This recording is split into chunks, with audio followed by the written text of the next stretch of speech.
हाँ जी सर नायब सैनी कह रहे हैं भी दरवाजे 24 घंटे खोल दिए हैं। चलो अच्छी बात है।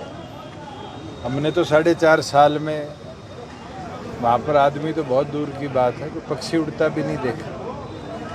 आज ये तो समझ आई कि जनमत के अंदर जनता की सुनवाई बहुत ज़रूरी है और अगर आज दरवाजे खुले तो जनता के काम भी करने हैं। कि दरवाजे खोल कर काम ना करें तो जनता आगामी विधानसभा में इससे बुरा हशर भी दिखाने का काम करेगी। हमने तो 10 जिलों के अंदर साथियों से चर्चा करी है और 100 दिन के रोड मैप के साथ डॉक्टर अजय सिंह चौटाला जी के आदेश अनुसार प्रदेश के प्रत्येक घर तक पार्टी को पहुंचाने का और कैसे नए साथियों को जोड़ा जाए संगठन में, उस कार्य को लेकर एक एक कार्यकर्ता मैदान में उतरेगा और मजबूती के साथ आगामी लड़ाई लड़ेगा। इस यूटर्न सरकार की पोल खोलने का भी काम करेगा। जिस प्रकार से आज चाहे प्रॉपर्टी आईडी पे यूटर्न लेने की बात हो, परिवार पहचान पत्र पे यूटर्न लेने की बात हो,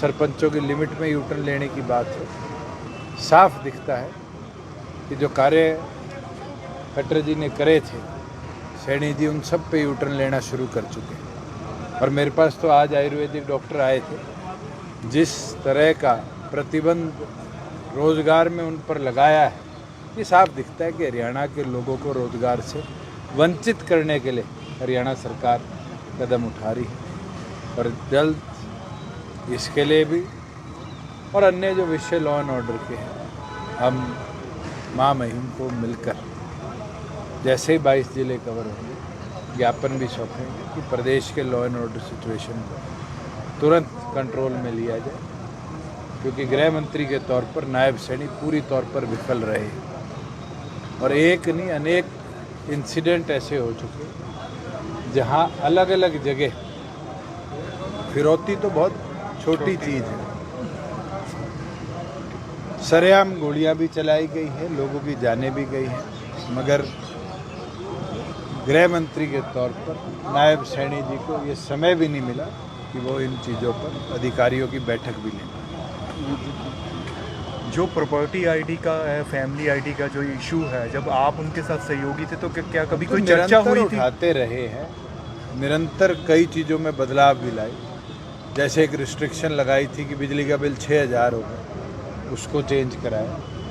मगर जो रीवेरिफिकेशन की बात करी जाती है, आज सबसे बड़ा लैप्स तो रीवेरिफिकेशन और रीवेरिफिकेशन के अंदर पिछले 4 महीनों में जो एडीसी का दफ्तर है, क्रिड का दफ्तर है, वो एक तरह से अड्डा बन चुका करप्शन का। जो 2000, 4000, 10,000 रुपये दे देता है, उसकी तुरंत रीवेरिफिकेशन हो जाती है। और ये डाटा तो सैनी साहब क्रिड के रिकॉर्ड में निकाल के देख लें कि जिन लोगों ने 2-2 महीने, 3-3 महीने पहले एप्लीकेशन डाली थी, उनके डिस्पोजल आज तक नहीं है। और कई ऐसे केसेस हैं जिनमें 48 घंटे में भी पैसे लेकर डिस्पोजल करे गए हैं।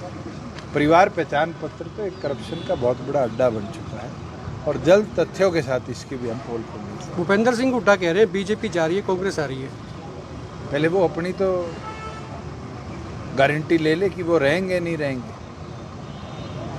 आज तो वो 60 की बात करते, 60 सीटें जिताने के लिए क्या वो 60 कैंडिडेट कांग्रेस से हटकर कांग्रेस के सिंबल पर उतार पाएंगे?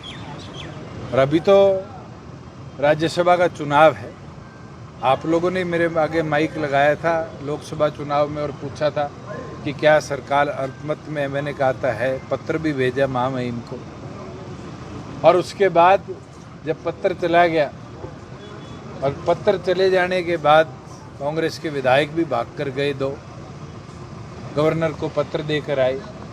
भूपेंद्र हुड्डा भी निरंतर बोलते रहे कि सरकार अल्पमत में, सरकार अल्पमत में। जब हमने कहा विपक्ष साझा उम्मीदवार उतारे तो सबसे पहले पीछे हटने वाला कोई व्यक्ति था तो भूपेंद्र हुड्डा थे। और उनने भरे प्रेस कॉन्फ्रेंस में कहा हमारे पास तो नंबर ही नहीं है, फिर अल्पमत की बात कैसे करी?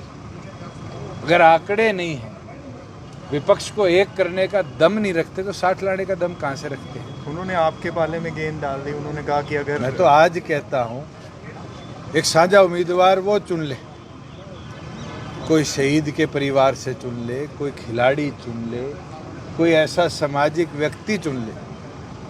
और दे दूं सुझाव फ्री का, महावीर गुड्डू को ले लो। हरियाणा संस्कृति के अंदर पद्मश्री जीतने वाला तो इकलौता व्यक्ति है, मैं तो कहता हूं उनको चुन लो। नवीन जैन कह रहा है कि पहला